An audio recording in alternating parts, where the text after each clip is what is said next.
Shalom, saudara-saudara yang terkasih dan diberkati oleh Tuhan. Di hari yang penuh sukacita yang selalu Tuhan beri kepada kita dituntun kembali pula dalam gerakan membaca Alkitab di saat ini.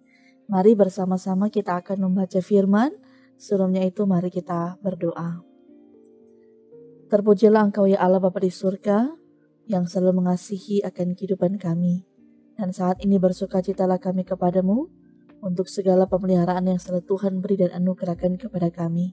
Saat ini kami pun hendak membaca firman, Tuhan tuntun, Tuhan bimbing kami, hikmat Tuhan mengarahkan kami, supaya benar-benar kami dapat memahami, dan untuk pula kami dapat lakukan semuanya lewat setiap perbuatan dan perkataan kami. Karena itu ya Tuhan, terus bimbing dan terus tuntunlah kami sekalian. Inilah doa kami, di dalam nama Tuhan Yesus kami berdoa. Amin. Mari Bapak Ibu Saudara-saudara kita membaca di hari yang ke-72 ini dalam Yosua 24 dan kitab Hakim-Hakim pasal 1 dan pasal yang kedua. Kemudian Yosua mengumpulkan semua suku orang Israel di Sikem. Dipanggilnya para tua-tua orang Israel, para kepalanya, para hakimnya, dan para pengatur pasukannya. Lalu mereka berdiri di hadapan Allah. Berkatalah Yosua kepada seluruh bangsa itu, beginilah firman Tuhan Allah Israel. Dahulu kala di seberang sungai Efrat, disitulah diam nenek moyangmu, yakni Tera, ayah Abraham dan ayah Nahor, dan mereka beribadah kepada Allah lain. Tetapi aku mengambil Abraham bapamu itu dari seberang sungai Efrat, dan menyuruh dia menjelajahi seluruh tanah Kanaan. Aku membuat banyak keturunannya, dan memberikan Ishak kepadanya. Kepada Ishak kuberikan Yakub dan Esau, kepada Esau kuberikan pegunungan Seir menjadi miliknya, sedang Yakub serta anak-anaknya pergi ke Mesir. Lalu aku mengutus Musa serta Harun dan menulahi Mesir seperti yang kulakukan di tengah-tengah mereka. Kemudian aku membawa kamu keluar. Setelah aku membawa nenek moyangmu keluar dari Mesir dan kamu sampai ke laut, lalu orang Mesir mengejar nenek moyangmu dengan kereta dan orang berkuda ke laut Teberau. Sebab itu berteriak-teriaklah mereka kepada Tuhan, maka diadakannya gelap antara kamu dan orang Mesir itu, dan didatangkannya air laut atas mereka, sehingga mereka diliputi, dan matamu sendiri telah melihat apa yang kulakukan terhadap Mesir.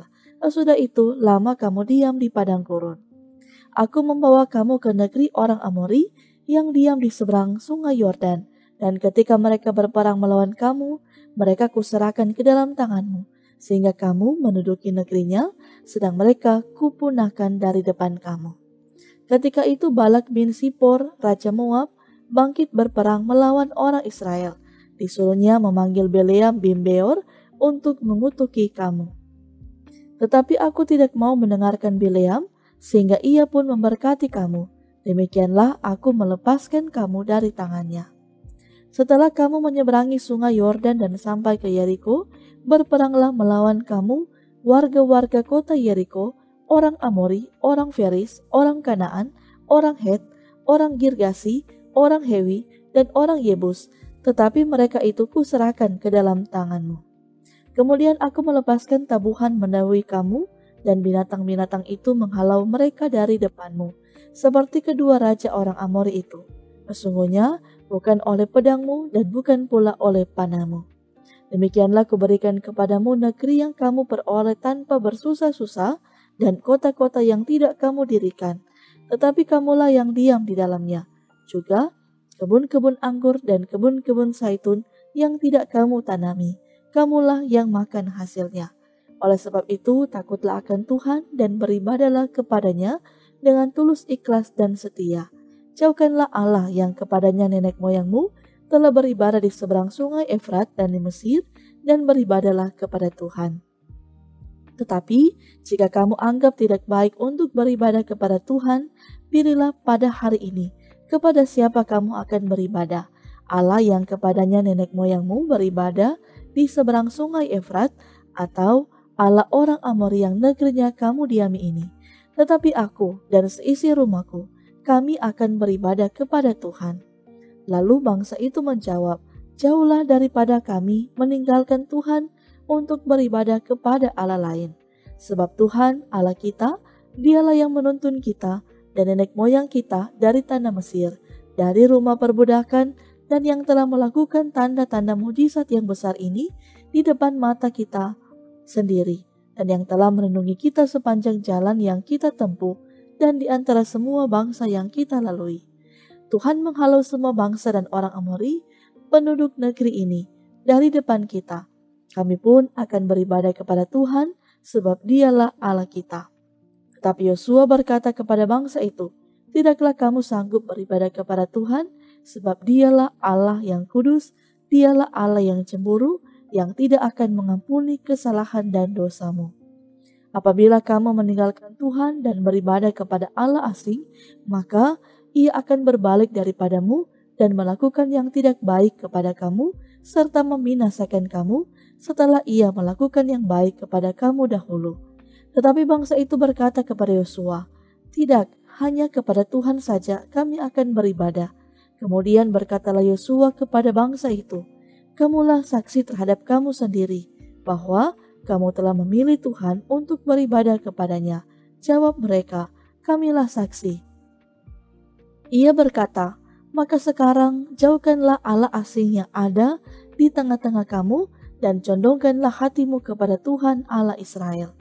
Lalu jawab bangsa itu kepada Yosua, kepada Tuhan Allah kita, kami akan beribadah dan firman-Nya akan kami dengarkan. Pada hari itu juga Yosua mengikat perjanjian dengan bangsa itu dan membuat ketetapan dan peraturan bagi mereka di Sikem. Yosua menuliskan semuanya itu dalam kitab hukum Allah. Lalu ia mengambil batu yang besar dan mendirikannya di sana, di bawah pohon besar di tempat kudus Tuhan. Kata Yosua kepada seluruh bangsa itu, sungguhnya batu inilah akan menjadi saksi terhadap kita, sebab telah didengarnya segala firman Tuhan yang diucapkannya kepada kita. Sebab itu, batu ini akan menjadi saksi terhadap kamu, supaya kamu jangan menyangkal Allahmu. Sesudah itu Yosua melepas bangsa itu pergi, masing-masing ke milik pusakanya. Dan sesudah peristiwa-peristiwa ini, maka matilah Yosua bin Nun, hamba Tuhan itu, ketika berumur 110 tahun. Lalu ia dikuburkan di daerah milik pusakanya di Timnat Sera yang di pegunungan Efraim di sebelah utara gunung Gaas. Orang Israel beribadah kepada Tuhan sepanjang zaman Yosua dan sepanjang zaman para tua-tua yang hidup lebih lama daripada Yosua dan yang mengenal segenap perbuatan yang dilakukan Tuhan bagi orang Israel. Tulang-tulang Yusuf yang dibawa orang Israel dari Mesir dikuburkan mereka di Sikem, di tanah milik yang dibeli Yakub dengan harga 100 kesita dari anak-anak Hemor, bapa Sikem, dan yang ditentukan bagi Bani Yusuf menjadi milik pusaka mereka. Juga Eleazar bin Harun mati dan dia dikuburkan di bukit yang diberikan kepada Penahas, anaknya itu, di pegunungan Efraim. Dan saat ini Bapak Ibu Saudara-saudara kita masuk dalam kitab Hakim-Hakim. Sesudah Yosua mati, orang Israel bertanya kepada Tuhan, siapakah daripada kami yang harus lebih dahulu maju menghadapi orang Kanaan untuk berperang melawan mereka? Firman Tuhan, suku Yehuda lah yang harus maju. Sesungguhnya telah kuserahkan negeri itu ke dalam tangannya. Lalu berkatalah Yehuda kepada Simeon saudaranya itu, majulah bersama-sama dengan aku ke bagian yang telah diundikan kepadaku, dan baiklah kita berperang melawan orang Kanaan. Maka aku pun akan maju bersama-sama dengan engkau ke bagian yang telah diundikan kepadamu. Lalu Simeon maju bersama-sama dengan dia. Maka majulah suku Yehuda, lalu Tuhan menyerahkan orang Kanaan dan orang Feris ke dalam tangan mereka, dan mereka memukul kala orang-orang itu dekat Besek, 10.000 orang banyaknya. Di Besek mereka menjumpai Adoni Besek dan berperang melawan dia, dan mereka memukul kala orang Kanaan dan orang Feris. Tetapi Adoni Besek melarikan diri, lalu mereka mengejarnya, menangkapnya, dan memotong ibu jari dari tangannya dan dari kakinya. Kata Adoni Besek, ada 70 raja dengan terpotong ibu jari tangan dan kakinya memungut sisa-sisa makanan di bawah mejaku. sesuai dengan yang kulakukan itu. Demikianlah dibalaskan Allah kepadaku. Kemudian ia dibawa ke Yerusalem dan mati di sana. Sudah itu Bani Yehuda berperang melawan Yerusalem, merebutnya, lalu memukulnya dengan mata pedang dan memusnahkan kota itu dengan api. Kemudian Bani Yehuda maju berperang melawan orang Kanaan yang diam di pegunungan, di tanah Negeb, dan di daerah bukit. Lalu suku Yehuda bergerak menyerang orang Kanaan yang diam di Hebron. Nama Hebron dahulu adalah Kiryat Arba, dan memukul kalah Sesai, Ahiman, dan Talmai. Dari sana mereka bergerak menyerang penduduk Debir. Nama Debir dahulu adalah Kiryat Sefer. Berkatalah Kaleb, siapa yang mengalahkan dan merebut Kiryat Sefer, kepadanya akan kuberikan Aksa, anakku, menjadi istrinya. Dan Otniel, anak Kenas, adik Kaleb, merebut kota itu. Lalu Kaleb memberikan Akasa, anaknya, kepadanya menjadi istrinya. Ketika perempuan itu tiba, dibunyuknya suaminya untuk meminta sebidang ladang kepada ayahnya, maka turunlah perempuan itu dari keledainya, lalu berkatalah Kaleb kepadanya, "Ada apa?" Jawabnya kepadanya, "Berikanlah kepadaku suatu hadiah, telah kau berikan kepadaku tanah yang gersang, berikanlah itu juga kepadaku mata air." Lalu Kaleb memberikan kepadanya mata air yang di hulu dan mata air yang di hilir. Keturunan Hobab, ipar Musa, orang Keni itu, maju bersama-sama dengan Bani Yehuda dari kota pohon korma ke padang gurun Yehuda di tanah Negeb dekat Arad. Lalu mereka menetap di antara penduduk di sana. Yehuda maju bersama-sama dengan Simeon saudaranya itu, lalu mereka memukul kalah orang Kanaan, penduduk Sefat. Mereka menumpas kota itu, sebab itu kota itu dinamai Horma. Selanjutnya suku Yehuda merebut Gaza dengan daerahnya, Askelon dengan daerahnya, dan Ekron dengan daerahnya. Dan Tuhan menyertai suku Yehuda sehingga mereka menduduki pegunungan itu. Tetapi mereka tidak dapat menghalau penduduk yang di lembah, sebab orang-orang ini mempunyai kereta-kereta besi. Kepada Kaleb telah diberikan Hebron seperti yang dikatakan Musa dahulu, dan dari sana telah dihalaukannya anak Enak yang 3 itu. Tetapi orang Yebus, penduduk kota Yerusalem, tidak dihalau oleh Bani Benyamin, jadi orang Yebus itu masih diam bersama-sama dengan Bani Benyamin di Yerusalem sampai sekarang. Keturunan Yusuf juga maju menyerang Betel, dan Tuhan menyertai mereka. Keturunan Yusuf menyuruh orang mengintai Betel itu. Nama kota itu dahulu adalah Luz.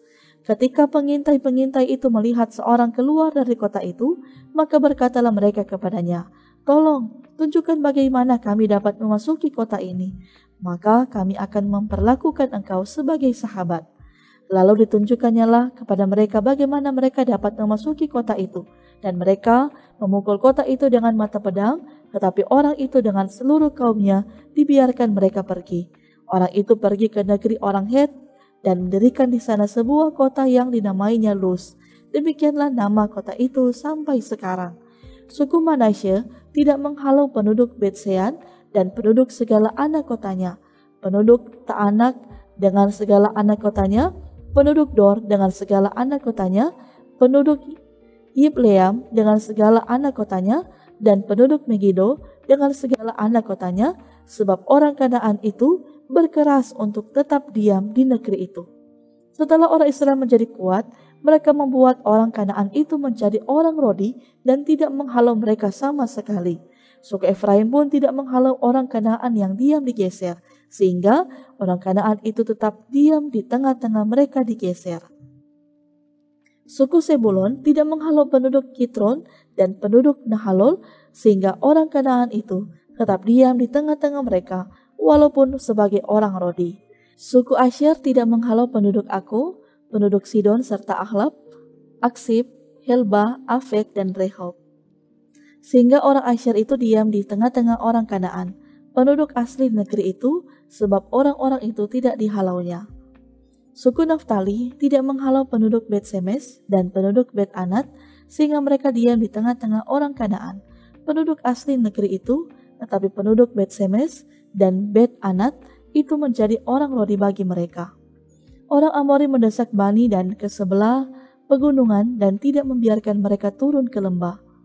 Dan orang Amori itu berkeras untuk tetap diam di Har Heres, di Ayalon, dan di Saalbim, walaupun mereka mendapat tekanan berat dari keturunan Yusuf sebab mereka menjadi orang Rodi. Daerah orang Amori itu mulai dari pendakian Akrabim, dari Sela terus ke atas. Lalu malaikat Tuhan pergi dari Gilgal ke Bokim dan berfirman, "Telah kutuntun kamu keluar dari Mesir dan kubawa ke negeri yang kujanjikan dengan bersumpah kepada nenek moyangmu, dan aku telah berfirman, aku tidak akan membatalkan perjanjianku dengan kamu untuk selama-lamanya. Tetapi janganlah kamu mengikat perjanjian dengan penduduk negeri ini. Mesbah mereka haruslah kamu robohkan, tetapi kamu tidak mendengarkan firmanku. Mengapa kamu berbuat demikian? Lagi aku telah berfirman, aku tidak akan menghalau orang-orang itu dari depanmu, tetapi mereka akan menjadi musuhmu dan segala allah mereka akan menjadi jerat bagimu." Setelah malaikat Tuhan mengucapkan firman itu kepada seluruh Israel, menangislah bangsa itu dengan keras. Maka tempat itu dinamai Bokim, lalu mereka mempersembahkan korban di sana kepada Tuhan. Setelah Yosua melepas bangsa itu pergi, maka pergilah orang Israel itu masing-masing ke milik pusakanya untuk memiliki negeri itu. Dan bangsa itu beribadah kepada Tuhan sepanjang zaman Yosua dan sepanjang zaman para tua-tua yang hidup lebih lama daripada Yosua, dan yang telah melihat segenap perbuatan yang besar yang dilakukan Tuhan bagi orang Israel. Dan Yosua bin Nun, hamba Tuhan itu, mati pada umur 110 tahun. Ia dikuburkan di daerah milik pusakanya di Timnat Heres di pegunungan Efraim di sebelah utara Gunung Gaas. Setelah seluruh angkatan itu dikumpulkan kepada nenek moyangnya, bangkitlah sesudah mereka itu angkatan yang lain yang tidak mengenal Tuhan ataupun perbuatan yang dilakukannya bagi orang Israel. Lalu orang Israel melakukan apa yang jahat di mata Tuhan dan mereka beribadah kepada para Baal. Mereka meninggalkan Tuhan Allah, nenek moyang mereka yang telah membawa mereka keluar dari tanah Mesir, lalu mengikuti Allah lain dari antara Allah bangsa-bangsa di sekeliling mereka dan sujud menyembah kepadanya, sehingga mereka menyakiti hati Tuhan. Demikianlah mereka meninggalkan Tuhan dan beribadah kepada Baal dan para Asitoret. Maka bangkitlah murka Tuhan terhadap orang Israel. Ia menyerahkan mereka ke dalam tangan perampok dan menjual mereka kepada musuh di sekeliling mereka, sehingga mereka tidak sanggup lagi menghadapi musuh mereka. Setiap kali mereka maju, tangan Tuhan melawan mereka dan mendatangkan malapetaka kepada mereka, sesuai dengan apa yang telah diperingatkan kepada mereka oleh Tuhan dengan sumpah, sehingga mereka sangat terdesak. Maka Tuhan membangkitkan hakim-hakim yang menyelamatkan mereka dari tangan perampok itu. Tetapi juga para hakim itu tidak mereka hiraukan, karena mereka bersinah dengan mengikuti Allah lain dan sujud menyembah kepadanya. Mereka segera menyimpang dari jalan yang ditempuh oleh nenek moyangnya yang mendengarkan perintah Tuhan. Mereka melakukan yang tidak patut. Setiap kali apabila Tuhan membangkitkan seorang hakim bagi mereka, maka Tuhan menyertai hakim itu dan menyelamatkan mereka dari tangan musuh mereka selama hakim itu hidup. Sebab Tuhan berbelas kasihan mendengar rintihan mereka karena orang-orang yang mendesak dan menindas mereka. Tetapi apabila hakim itu mati, kembalilah mereka berlaku jahat, lebih jahat dari nenek moyang mereka dengan mengikuti Allah lain, beribadah kepadanya dan sujud menyembah kepadanya. Dalam hal apapun, mereka tidak berhenti dengan perbuatan dan kelakuan mereka yang tegar itu. Apabila murka Tuhan bangkit terhadap orang Israel, berfirmanlah ia, karena bangsa ini melanggar perjanjian yang telah kuperintahkan kepada nenek moyang mereka dan tidak mendengarkan firmanku. Maka aku pun tidak mau menghalau lagi dari depan mereka satupun dari bangsa-bangsa yang ditinggalkan Yosua pada waktu matinya, supaya dengan perantaraan bangsa-bangsa itu aku mencobai orang Israel, apakah mereka tetap hidup menurut jalan yang ditunjukkan Tuhan seperti yang dilakukan oleh nenek moyang mereka atau tidak. Demikianlah Tuhan membiarkan bangsa-bangsa itu tinggal dengan tidak segera menghalau mereka. Mereka tidak diserahkannya ke dalam tangan Yosua. Demikian firman Tuhan, mari kita berdoa. Terima kasih Bapa di surga, kami telah dibimbing oleh Tuhan membaca firman bersama di saat ini. Biarlah kami semakin gemar untuk membaca firman-Mu setiap hari, setiap waktu, dalam hidup dan anugerah yang Tuhan anugerahkan kepada kami. Dan terima kasih untuk waktu kesempatan yang terus Tuhan beri bagi kami semua. Saat ini bermohonlah kami ketika kami akan bekerja, beraktivitas, Tuhan menolong kehidupan kami semua, pribadi dan keluarga kami masing-masing. Biarlah campur tangan Tuhan terus menuntun menyertai kami, sehingga kami pun dapat menyelesaikan segala tugas tanggung jawab kami di hari ini, sehingga kami pun boleh menuai segala berkat yang akan Tuhan beri dan anugerahkan kepada kami. Karena itu ya Tuhan, terus tuntun, Tuhan terus berkati akan kehidupan kami di hari ini. Inilah doa kami di dalam nama Tuhan Yesus Juru Selamat kami yang hidup. Amin. Terima kasih Bapak Ibu Saudara-saudara yang telah bersama-sama mengikuti gerakan membaca Alkitab. Tuhan memberkati dan menyertai kita sekalian.